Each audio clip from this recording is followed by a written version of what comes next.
बनवणी बघितली. प्रतिभाताईंचं मनोगत आपण आता ऐकलं आणि प्रतिभा त्यांच्या केवळ नावामध्ये नाही तर त्यांच्या वृत्तीमध्ये आहे याचा अनुभव आपण आता घेतो. आणि अशा योग्य लेखिकेचा सन्मान आज या ट्रस्टच्या वतीने करण्यात आला याचा मला अतिशय आनंद होतो. सुरुवातीलाच प्रतिभाताई म्हणाल्या की या वास्तूमध्ये आल्यानंतर मी भारावून गेले. माझी सुद्धा अवस्था तीच झालेली आहे आणि ती नेहमीच मी अनुभवत असतो. मी लोकमान्यांचं वर्णन करत असताना सावरकरांनी असं म्हटलं की महाराष्ट्राच्या विभूषणाला, आर्यधर्माच्या अभिमानाला, नीतिमत्तेच्या नीतिमत्तेला, स्वदेश प्रीतीच्या उद्भवाला त्या लोकमान्य टिळकांना त्रिवार वंदन असं सावरकरांनी लोकमान्यांचं वर्णन केलं. आणि ज्यावेळी हा देश निर्धन होता, निशस्त्र होता, निसैनिक होता आणि ब्रिटिशांच्या साम्राज्यावरचा सूर्य मावळत नव्हता, अशा काळामध्ये ब्रिटिश साम्राज्याला हादरा देणारा आशिया खंडातला पहिला पुढारी म्हणून आपल्याला लोकमान्यांचा उल्लेख करावा. आणि त्यांचे सहकारी म्हणजे साहित्य सम्राट मचिन केळकर. आज योग असा की या दोघांचाही महाराष्ट्र साहित्य परिषदेशी खूप जवळचा संबंध. म्हणजे महाराष्ट्र साहित्य परिषदेची स्थापनाच या दोघांनी केली. ही आपल्याला माहिती आहे की 19व्या शतकाच्या उत्तरार्धामध्ये लोकहितवादी आणि न्यायमूर्ती रानडे यांनी ग्रंथकार संमेलनं सुरू केली. आणि ही ग्रंथकार संमेलनं काही कारणामुळे खंडित होत होती.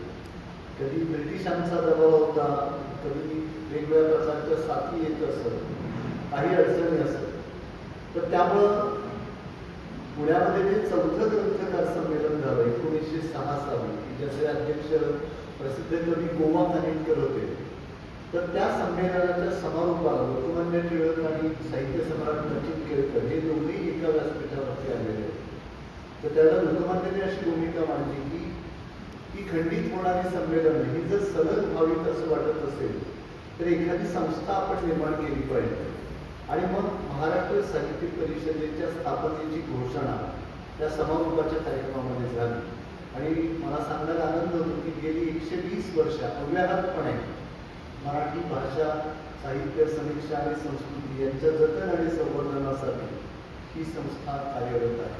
तर त्यामुळं ज्या ज्या संस्थांना टिळक आणि केळकरांचा स्पर्श झाला त्या सगळ्या संस्थांना उत्तम कार्यकर्ते मिळाले. कारण टिळक असं म्हणत असत की संस्था स्थापन करणं फार सोपं आहे, पण त्या निष्ठेने पुढे चालवण्यासाठी तेवढ्या ताकदीचे कार्यकर्ते मिळणं ही कठीण गोष्ट असते. पण या 120 वर्षाच्या काळामध्ये सुद्धा उत्तम कार्यकर्ते त्यांनी स्थापन केलेल्या सर्व संस्थांना मिळाली ही फार महत्त्वाची गोष्ट मला वाटते. केसरी मराठाचे संपादक म्हणून केळकरांचं कर्तृत्व पत्रकार म्हणून आपल्याला माहितीच आहे, पण साहित्याच्या क्षेत्रामध्ये त्यांनी जे योगदान दिलं ते सुद्धा खूप मोठं आहे. एक म्हणजे बहुश्रुतता, भाषेवरती असणारं विलक्षण प्रभुत्व, त्यांच्याकडे असणारी विनोद बुद्धी आणि समाज मनाची त्यांना माहीत असणारी नस. त्यामुळं त्यांनी जे जे काही निर्माण केलं ते अतिशय उत्तम अशा प्रकारचं त्यांच्या हातून निर्माण झालं. साहित्य संमेलनाचे अध्यक्ष हे मराठी समाजाचं वैचारिक नेतृत्व करतात असं म्हटलं जातं. केळकरांनी देखील साहित्य संमेलनाचं अध्यक्षपद भूषवलं. त्यावेळेला महाराष्ट्र साहित्य संमेलन या नावाने ही संमेलने होत असत. पण त्यांनी खरं वाङ्मय तेच की जे तुम्हाला सविकल्प समाधीचा अनुभव देतो असा एक वेगळा विचार त्यांनी मांडला की त्या विचाराची चर्चा आज देखील होताना दिसते. आणि कलावादाची त्यांनी जी मांडणी त्या काळामध्ये केली तर त्यामध्ये भर घालण्याचं काम ते पुढच्या काळामध्ये अनेक लोकांनी केलं. त्याच्या केळकरांच्या स्मृती जागृत ठेवण्यासाठी, उत्तम ग्रंथांना उत्तेजन देण्यासाठी या पारितोषिकाची योजना ही केसरी मराठा ट्रस्ट आणि टिळक महाराष्ट्र विद्यापीठ या दोघांनी संयुक्त विद्यमाने केली. आणि माझा अनुभव आहे की मी अनेक कार्यक्रमांना श्रोत्यांमध्ये उपस्थित राहिले. या पुरस्काराने आपली प्रतिष्ठा इतके वर्ष राखली आहे याचा मला अतिशय आनंद आहे. आता सध्या पुरस्कार उदंड झाले अशा काळामध्ये असे उत्तम पुरस्कार, उत्तम पुस्तकाला हा एक फार चांगला योग या पुरस्काराच्या निमित्ताने येतोय याचा मला अतिशय आनंद होतो. आणि प्रतिभा कडेकर यांचं खरोखरीच कौतुक केलं पाहिजे की इरावतीबाईंचं कर्तृत्व हे त्यांनी पुन्हा समाजासमोर आणलं. खरं तर अनेक मोठ्या व्यक्तींच्या कर्तृत्वाला काळाने म्हणून काही मर्यादा घातलेल्या असतात, पण काळाच्या पुढे जाऊनही त्या व्यक्तीच्या कर्तृत्वाचं मोठेपण हे भविष्यामध्ये लोकांना जाणवत राहतं. इरावतीबाई त्यांच्यापैकी एक होते असं म्हटलं तर वावगं ठरणार. महाराष्ट्राला व्रतस्थ ज्ञानोपासकांची एक मोठी परंपरा लाभलेली आहे की ज्या परंपरेमध्ये धर्मानंद कोसंबी आहे, राजाराम शास्त्री भागवत आहे, श्रीधर व्यंकटेश केतकर आहे, इतिहासाचार्य राजवाडे आहे. त्या परंपरेमध्ये इरावतीबाईंचं स्थान हे अगदी वरचं असं म्हटलं तर काही वावगं ठरणार. ही इरावतीबाईंनी आपलं सबंध आयुष्य हे संस्कृतीच्या उगमाच्या शोधयात्रेसाठी समर्पित केलेलं होतं. आणि संस्कृती ही कधीही रेडीमेड नसते. व्यक्ती आणि समाज यांच्या सजीव संबंधांचा परिपाक म्हणून खरं संस्कृतीकडे पाहिलं जातं. आणि त्यामुळे माणूस आपल्या हाताने संस्कृती घडवतो आणि संस्कृतीचा हातही माणसाला घडवत असतो. त्यामुळे पाण्यापासून ढग निर्माण व्हावेत आणि ढगापासून पुन्हा पाणी निर्माण व्हावं असा हा अत्यंत संबंध आहे. म्हणजे निसर्गाने जमीन दिली, माणसाने शेती केली, निसर्गाने कंठ दिला, माणसाने संगीत निर्माण केलं, निसर्गाने पाषाण केला, माणसाने शिल्प निर्माण केलं. सुधारणा या माणसाच्या बाह्य जीवनामध्ये परिवर्तन घडून आणत असतात आणि संस्कृती ही माणसाचा अंतर्गत समृद्ध करत असते. पण संस्कृती ही माणसापासून वेगळी करता येत नाही. ती घडवण्यामध्ये माणसाचा हात असतो आणि माणसाला घडवण्यातही संस्कृतीचा हात असतो. तेव्हा या संस्कृतीची पाळंमुळं आपण शोधली पाहिजे, तिच्या उगमापर्यंत गेलं पाहिजे असा विचार इरावतीबाईंच्या मनामध्ये आला. इरावतीबाईंनी मानवशास्त्राच्या संशोधक म्हणून मोठं योगदान दिलं. पण ज्यावेळेला इरावतीबाईंच्या संशोधक असण्याचं वेगळेपण आपण विचारामध्ये घेतो त्यावेळेला आपल्याला एक गोष्ट लक्षामध्ये येईल की इरावतीबाईंचं वेगळेपण कशामध्ये आहे. तर त्यांनी संशोधनाच्या ज्या पारंपरिक वाटा होत्या त्या तर चोखाळल्याच, पण अनेक आधुनिक वाटांचा अवलंब देखील त्यांनी केला. विशेषतः आज आपण आंतरविद्याशाखीय आणि बहुविद्याशाखीय दृष्टिकोनांच्या विषयी बोलतो आहोत. आजचा काळ असा आहे की आपण ज्ञानशाखांना आकारण सीमित करून टाकलेलं आहे.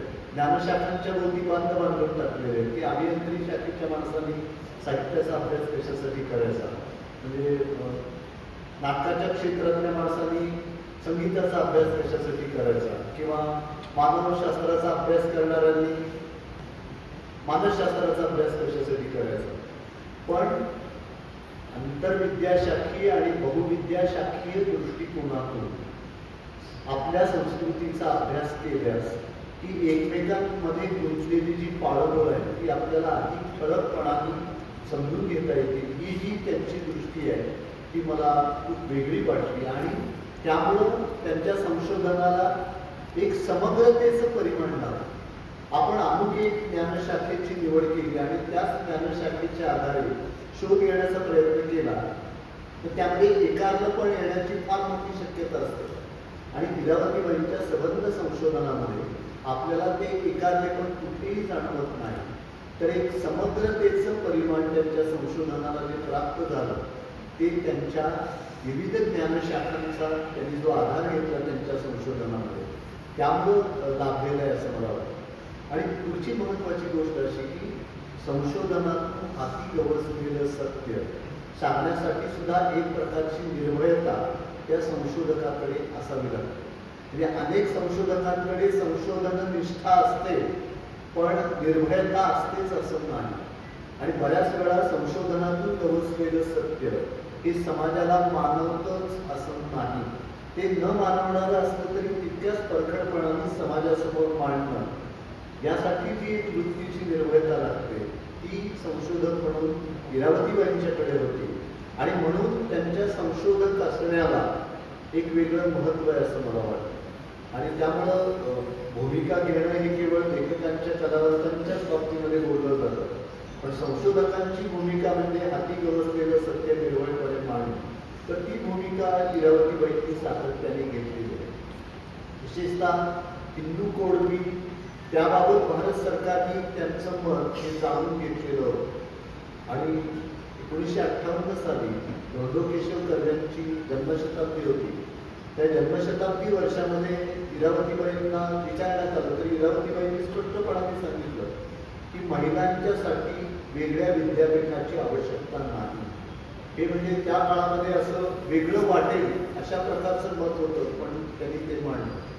आणि इरावतीबाई या द्रष्ट्या संशोधक होत्या असं म्हटलं तर वावगं ठरणार नाही, कारण त्यांनी त्या काळामध्ये जे जे काही सगळं व्यक्त केलं त्याची परिणिती आज आपण अनुभवत आहोत. इरावतीबाईंनी असं सांगितलं की इथून पुढच्या काळामध्ये तुम्हाला प्रजासंकोच अनिवार्य करावा लागेल. आज भारताची लोकसंख्या इतकी वाढते आहे आणि असा एक वर्ग आपल्याकडे आहे की तो सांगतोय की सगळ्यात जास्त तरुण लोक आपल्याकडे आहेत, त्यामुळं या डेमोग्राफिक डिव्हिडंडचा आपल्याला फायदा होणार आहे. पण हा संकोच करण्याची आवश्यकता आहे. एवढंच नव्हे तर KEM मध्ये कुटुंब नियोजनाचं केंद्र सुरू केलं पाहिजे. ही जी इरावतीबाईंची दृष्टी होती ती मला खूप महत्त्वाची वाटते. आणि वारीचा प्रसंग मगाशी प्रतिभाताईंनी आपल्याला सांगितला की वारीला त्या गेल्या आणि पुढे महाराष्ट्राची व्याख्या करताना प्रतिभाताईंनी असं म्हटलंय की जिथे पंढरीच्या वारीसाठी लोक येतात तो प्रांत म्हणजे महाराष्ट्र. ही महाराष्ट्राची व्याख्या त्यांनी करून दिली. आणि आजच्या एकूण सामाजिक पार्श्वभूमीवर इरावतीबाईंचा अजून एक विचार मला अधिक महत्त्वाचा वाटतो. त्या असं म्हणाल्या की महाराष्ट्र समजून घ्यायचा असेल तर तुम्हाला देश समजून घ्यावा लागेल. केवळ महाराष्ट्र समजून घेऊन तुम्हाला महाराष्ट्र समजणार नाही, त्यासाठी देश समजून घ्यावा लागेल. आणि आदिवासींच्या संदर्भामध्ये त्यांनी जे संशोधन आणि सर्वेक्षण केलं त्यामध्ये सुद्धा त्यांची तीच भूमिका होती की आदिवासींना बाजूला ठेवून तुम्हाला देश समजून घेता येणार नाही, तुम्हाला या पद्धतीनेच तो सगळा विचार जो आहे तो करावा लागणार. तर त्यामुळं त्यांनी जे विचार त्या काळामध्ये मांडले त्याचा आजच्या काळामध्ये चिंतन आपण निर्माण केलं पाहिजे. आणि मला असं वाटतं की इरावतीबाई केवळ संशोधन करून थांबलेल्या नाही, तर त्यांनी पुढच्या पिढीच्या संशोधकांसाठी अनेक संशोधन विषय निर्माण करून ठेवलेले. आणि पुढच्या पिढीच्या संशोधकांनी जर त्यामध्ये लक्ष घालायचं ठरवलं तर ती एक वेगळी गोष्ट ठरेल असं मला वाटतं. अतिशय समृद्ध असं बालपण हे इरावतीबाईंच्या वाट्याला आलं. म्हणजे रँडर परांजपेंच्या घरामध्ये त्यांचं बालपण गेलं आणि शकुंतलाबाई आणि इरावतीबाई या दोन प्रज्ञावान आणि प्रतिभावान अशा दोन सुकन्या महाराष्ट्राच्या, त्या दोघी एकमेकींच्या मैत्रिणी असाव्यात हा भाग्ययोग महाराष्ट्राच्या वाट्याला त्यावेळेला आला. आणि मगाशी म्हणजे इरावतीबाईंच्या परखडपणाविषयी प्रतिभाताईंनी आपल्याला सांगितलं की किती स्पष्टपणाने त्या सांगत असत. नरहर कुरुंदकरांच्या विषयीचा त्यांचा जो स्नेह आहे तो या पुस्तकातून मुळात वाचण्यासारखा आहे. डॉक्टर प्रधान ज्यावेळेला त्यांना म्हणाले की मी आता निवडणुकीसाठी उभं राहतोय, तर त्यावेळेला प्रधान सरांना त्या म्हणाले अरे वर्गात चांगला शिकवत होतास, ती बुद्धी तुला कुठून जाते. तर त्यामुळे प्रधान सरांना सुद्धा ही गोष्ट सडेतोडपणाने सांगायचं काम हे इरावतीबाईंनी त्या काळामध्ये केलं. इरावतीबाईंचे दोन विचार मला असं वाटते की आजच्या काळामध्ये आपण त्याचं अतिशय गांभीर्याने चिंतन केलं पाहिजे. इरावतीबाईंनी असं सांगितलं की आपल्याला कुठल्याही एका धर्माचं राज्य आपण करायचं नाही. आपल्याला शेवटी धर्म असेल, वंश असेल, जात असेल, या सगळ्या गोष्टी एक माणसांच्या मनामध्ये पूर्वग्रह निर्माण करतात आणि त्यातून माणसांच्या मनामध्ये वितुष्ट निर्माण होतं.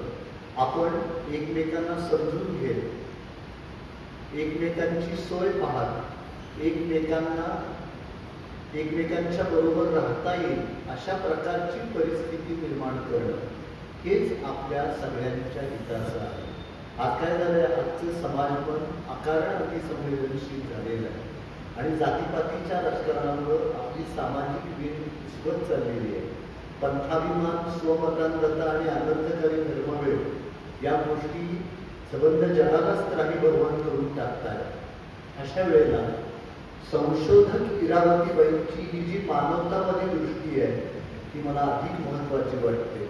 आणि या मानवतावादी दृष्टीचा विचार नव्या पिढीच्या संशोधकांनी वेगळ्या पैलूतून केला पाहिजे आणि ती परिमाणं त्यांनी समाजासमोर मांडली पाहिजेत असं मला वाटतं.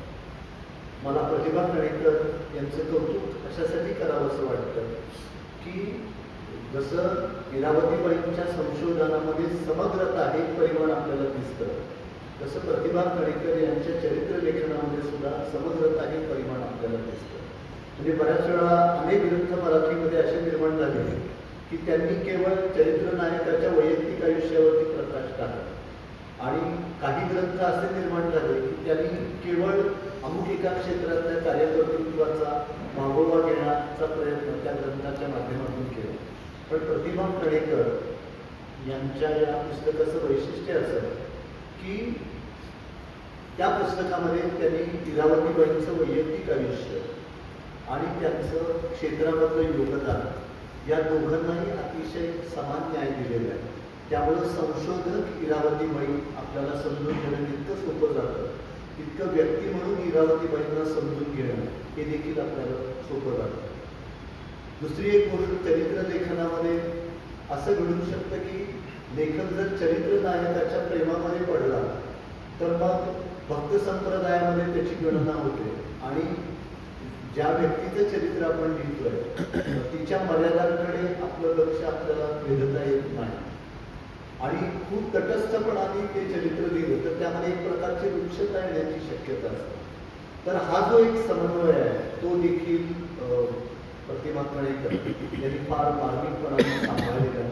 आणि मला नेहमी असं वाटतं की उत्तम चरित्र ही समाजाचं चारित्र्य घडवण्यासाठी पुढे येणं हे फार गरजेचं आहे आणि त्यामुळं अशा प्रकारची चरित्र ही आली पाहिजे आणि विशेषतः संशोधकांची चरित्र अशा पद्धतीने येणं हे फार गरजेचं आहे.